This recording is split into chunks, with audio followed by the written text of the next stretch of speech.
नमस्ते दोस्तों। तो आज हम लोग एक देहाती होली गाना तैयार किए हैं हम, और देखिए बगल में मेरी चाची बैठल हैं, तो दोनों मिलकर गाना गाएंगे। आप लोग के अच्छा लगा हम लोग के होली के गाना तो लाइक कीजिएगा, कमेंट में बताइएगा कैसा होली के गाना लगा, और दोस्तों के पास शेयर कीजिएगा, और नए होंगे तब प्लीज़ सब्सक्राइब कर लीजिएगा ताकि हर वीडियो का नोटिफिकेशन आप लोगों तक पहुंच जाए।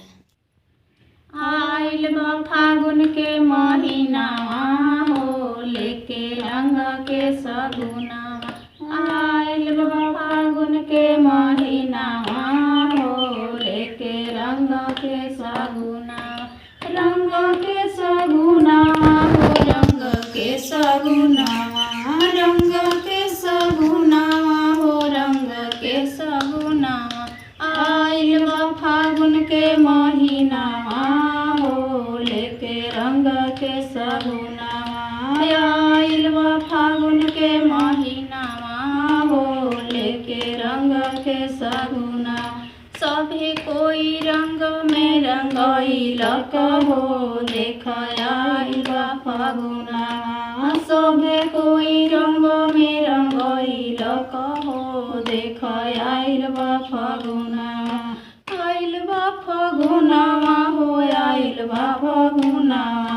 आइल बा फागुनावा हो, आइल बा फागुनावा।